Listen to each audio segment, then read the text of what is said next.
வணக்கம். ஸோ இந்த திங்கட்கிழமை விஜயனோட தொண்டர்கள் சந்திப்பு நடந்துச்சு. ஸோ மக்கள் சந்திப்பாக தான் இருந்துச்சு.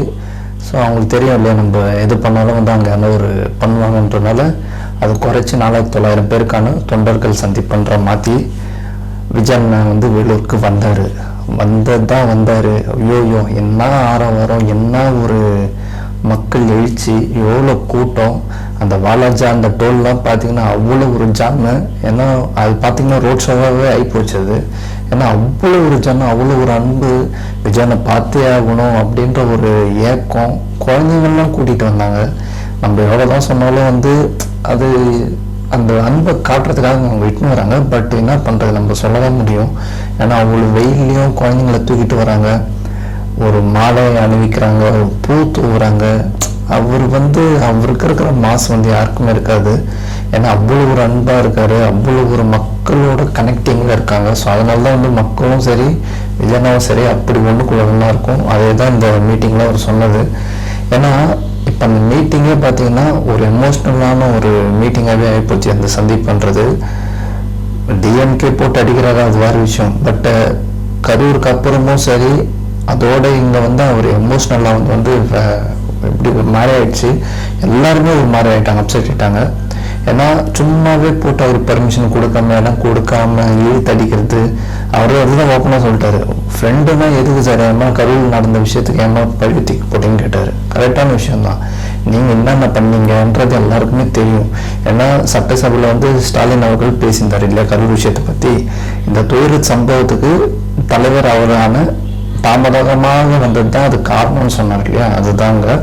ஸோ யார் ஏன் இப்படி ப்ரொஜெக்ட் பண்ணுறோம், ஒருத்தர் சைலண்டாகிறான்றனால அவர் வந்து நல்லவர் அப்படின்னு கிடையாது.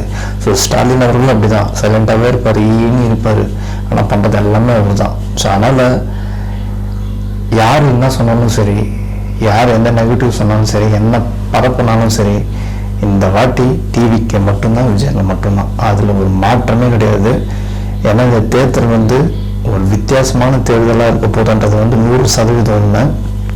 ஏன்னா சின்ன குழந்தைகளோட கூட இப்போ வந்து அரசியல் பேசுதுன்னா அப்போ எந்த அளவுக்கு விஜயன் அந்த அரசியலோட தாக்கத்தை ஏற்படுத்தியிருக்காருன்னு பாருங்க. இப்போ இன்னொரு உருட்டு இருக்காங்க. அவர் வந்து ஸ்கிரிப்டாக பண்ணார். அதெல்லாம் வந்து அழுந்த எல்லாமே வந்து சும்மா அவர் நடிகர், அதெல்லாம் சும்மா அந்த டைமுக்கு ஏற்ற மாதிரி நடிச்சுட்டு மக்களை வந்து ஏமாத்துறாரு அப்படின்னு. இது என்னத்த சொல்றது, வயிற்றுச்சலாம் டைரெக்டாக உங்களுக்கு வயிற்றுச்சல் ஆகுது. மக்கள்லாம் அவருக்கு முன்னாடியே போறீங்க, சரி எங்களுக்கு ஓட்டு விழாத நாங்கள் தோற்றுருவோம், அதனால நாங்கள் இப்படிதான் சொல்லுவோன்றது ஒப்பனா சொல்லிட்டு ஆச்சு பண்ணுங்க. நீங்கள் இப்படி பண்ணுறது பச்சையாக பொய்ன்னு எல்லாருக்குமே தெரியும். அது ஒரு ஸ்கிரிப்டா, அது இவங்களுக்கு லீக் ஆகிடுச்சா, அப்படியே எடுத்துன்னு வந்து இவங்கிட்ட கொடுத்துட்டாராம். என்ன உருட்டுறீங்க எப்பா சாமி. அவர் ஸ்கிரிப்ட் பண்ணுறாரு, நடிக்கிறாரு, அழுகுறாரு. அவராச்சும் நடிச்சுட்டு இருக்காரு, நடிச்சு முடிச்சுட்டு அரசியல் வந்துட்டாரு. ஆனால் நீங்கள் அரசியலேருந்து இப்போ நடிச்சிட்டு இருக்கீங்க. அதுதான் விஷயம். நீங்கள் என்ன நெரேட்டிவ் செட் பண்ணாங்களோ அது மக்களுக்கு தெரியும். அவர் தான் வாப்பனா சொல்லிட்டார், நீங்கள் என்ன திட்டினீங்கன்னா மக்களை திட்டின மாதிரி, என்ன பண்ணீங்கன்னா அது மக்களை பண்ணுற மாதிரின்னு. அதான் ஒரு ரத்தம் சதயமாகவே இருக்கும்போது நீங்கள் என்ன நெரேட்டிவ் செட் பண்ணாலும் ஒரு பட்சம் கிடையாது. ஏன்னா விஜயகாந்த் சாருக்கெல்லாம் பண்ண மாதிரி விஜய் பண்ணிடலாம் அப்படின்னு நினச்சிட்டாங்க. விச்சுவல் வாய்ஸ் இருக்கும்போது அதெல்லாம் முடியுமா? அதே கண்டென்ட் இடத்துல வந்து இங்கே பண்ணிங்கன்னா ஒரு செருப்படுறது. இன்னும் கொஞ்ச நாள் தான். இப்போ அந்த எலெக்ஷன் டேட் அறிவிச்சிட்டாங்கன்னா அந்த பவரே இருக்காது. அதோட யார் சிஎம்மோ அவங்களுக்கு தான் அந்த பவர். இந்த ஏப்ரல் முடிஞ்சு மே மாதம் விஜயண்ணா சிஎம் ஆவார். யாரெல்லாம் என்னென்ன பண்ணான்றது ஒரு லிஸ்ட் எடுத்து போட்டு தாளிக்க போகிறாருன்றது உண்மை. ஏன்னா எலெக்ஷன் இன்னும் ஒரு மாதம் கிட்ட தான் இருக்குது. ஸோ என்னென்ன பண்ணணும்னு நம்மளுக்கு தெரியும். ஒரு 26 கட்சி சேர்ந்து ஒருத்தன் எதுக்குதுன்னா அப்போ அந்த பயம் இப்படி காட்டியிருக்காரு பாருங்க. இத்தனைக்காக அவர் யாருமே தரபூர்வம் பேசலை, எங்கேயும் கோவப்பட்டும் பேசலை, யாரையும் அவர் டார்கெட் பண்ணியும் எதுவுமே சொல்லலை. அவருக்கு ஒரே போட்டி டிஎம்கே, டிவிகே விசஸ் டிஎம்கேவாக இருந்தது. இப்போ விஜய் விசஸ் ஸ்டாலின் அப்படி மாதிரி போச்சுக்கலாம். ஸோ இது இனி வரப்போகிற நாட்கள்லாம் ஒன்றும் பயங்கரமாக இருக்க போகுது. நீங்கள் என்ன உருட்டினாலும் என்ன பண்ணாலும் ஒரு பண்ண முடியாது. ஏன்னா இப்போ அது வேறு. இப்போ கேஸில் 5 பிரிவினைக்கு வழக்கெல்லாம் பதிவு பண்ணியிருக்காங்க. யாரும் மாலத்திலிருந்து போட்டாங்க, காவடி எடுத்தாங்க, அப்படி இதெல்லாம் என்ன ஒரு சில்லியான விஷயம். ஏன் ஸ்டாலின் அவர்கள் மாநாட்டில் அதெல்லாம் நடக்கவே இல்லையா?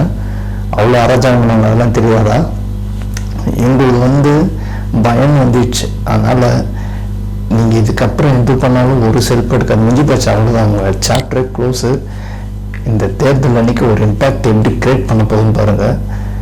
ஏன் தான் இந்த விஜயை தொட்டோன்றதை அப்போ புரியல யாருக்குமே, இப்போ புரியும் எல்லாருக்குமே. இப்போல்லாம் சொல்கிறாங்க நடிகர் இவர் கூட்டம்லாம் ஓட்டாக மாறாதுன்னு. இன்னும் அதிகமாக ஓட்டாக மாறப்போகுது. ஒரு வேர்ல்டு வைட் ரெக்கார்ட் கிரியேட் பண்ண போகுது டிவிகேல. அது கண்டிப்பாக நடக்க போகுது. நீங்கள் என்ன நெரேட்டிவ் செட் பண்ணணும், ட்ராமா பண்ணுறாரு, நடிக்கிறாரு, அது ஸ்கிரிப்ட் பண்ணுறாரு, கூலி போட்டார், எதை வேணால் விட்டு இல்லை ஸ்கிரிப்ட் குத்திங்களே ஒருத்தருக்கு மாற்றி மாற்றியாச்சு குத்திங்களா, சேம் மாதிரிலாம் ஒரே மாதிரி பேசுதுங்க. அதில் என்னது அது அப்படியே இன்னொரு அம்மா ஜூலி அம்மா அது இத்தினால எங்கள் கோமால் இருந்துச்சதில்ல, திடீர்னு அம்மா வந்துட்டாங்க, இன்னும் நாங்கள் தான் அந்த ஜல்லிக்கட்டுக்கே போகிறோம் அப்படின்ற மாதிரி. ஸோ இவங்களாம் என்ன ஜந்துக்கள்னு தெரியாது நமக்குலாம். அது மாதிரி கேட்டகரி இதுங்களாம். ஒரு சீசன் வரும், ஒரு சீசனுக்கு போயிடும், அது மாதிரி இது. அதெல்லாம் நம்ம பெருசாகவே தோழர்கள் அப்படி போட்டுருந்தோம். இன்னும் இந்த தேர்தல் ஒரு வித்தியாசமான தேர்தலாக இருப்பதுன்ற மாற்றே கிடையாது. விஜய் என்னென்னலாம் பண்ணாங்களோ அது எல்லாமே மக்கள் மைண்டில் இருக்கும். அண்ட் இப்போ அழுத்துவாங்க பாருங்க, அதுதான் ஒவ்வொரு சவுக்கடிக்காத சமம். வெயிட் பண்ணுங்க, இன்னும் கொஞ்ச நாள் தான் ஓட்டு போடுவோம், எல்லாருமே வருவாங்க. என்ன நடக்குதுன்னு மட்டும் பாருங்கள். அவர் எந்த தொகுதியில் நின்னா அவர் தான் பெஸ்ட்டாக இருக்கும். யார் நின்னாலும் விஜய் முகம் தான் இங்கே. அதனால் இன்னும் நடக்க ஒரு நாள் யுத்தமாக இருக்கும் போது ஒரு ஏன்னா போட்டு அடிப்பாங்க, என்ன வேணால் பண்ணுவாங்க, என்ன தாக்குவாங்க, எது வேணால் பண்ணுவாங்க. அதுக்கெல்லாம் நம்ம துணிவாக இருந்தால் தான் அங்கே களத்தில் நிற்க முடியும். ஸோ இன்னும் எலெக்ஷன் வர வர வர பணத்தை வாரி அரைப்பாங்க, வாங்கிக்கலாம். அது எல்லாமே நம்ம கஷ்டம் கொடுக்கத்தான் வாங்கிக்கிட்டு அதுக்கப்புறம் என்ன பண்ணணுமோ நம்ம பண்ணலாம். ஏன்னா இப்போ மக்கள் வந்து ஏமாளினே நினச்சிட்டாங்க, ஓசியில் எது கொடுத்தாலும் வாங்கிப்பாங்க அப்படின்ற மாதிரி. இப்போ எடப்பாடி அவர்கள் வந்து ஒரு வாக்குறுதி கொடுத்துருக்காரு, குடும்பத்துக்கு எல்லாருக்குமே வந்து 10,000 ரூபாய், எல்லாருக்குமே 10,000 ரூபாய் கருணை தொகை அமையாது. அது இப்போ ஏதோ பேர் மாற்றிட்டான்னு சொல்கிறாங்க. 10,000 ரூபாய் அதான் மக்கள் வந்து காசு கொடுத்தா ஓட்டு போட்டுருவாங்க நமக்கு. இவங்க எல்லாம் காசை காட்டி காட்டி காட்டி காட்டி மைண்டை மாற்றிக்கணும்னு நினைக்கிறாங்க. அதில் இந்த செல்ஃபே எடுக்காது. நீங்கள் என்ன கொடுத்தாலும் நாங்கள் வாங்கிக்குவோம். ஆனால் நீங்கள் ஆட்சிக்கு வரப்போகிறது இல்லை. நீங்கள் கொடுக்குற ஆட்சியில் இருக்கிற வரைக்கும் கொடுத்தா வாங்கிப்போம். இது ஒன்றும் பண்ணால வந்து எல்லாருமே பவர் ஷட் டவுன் ஆக போகிறீங்க. விஜய்னு ஒரு சிங்கிள் மேனாக வந்து சேரில் உட்காருவார், சைனை போடுவார், உங்களை எல்லாருமே சைனில் வச்சு உட்கார வைப்பார். அது நடக்கும்போது வெயிட் பண்ணி பாருங்க. கான்ஃபிடென்ட்டாகவே இருங்க, நல்லதே நடக்கும். வெற்றி நிச்சயம். தேங்க்யூ.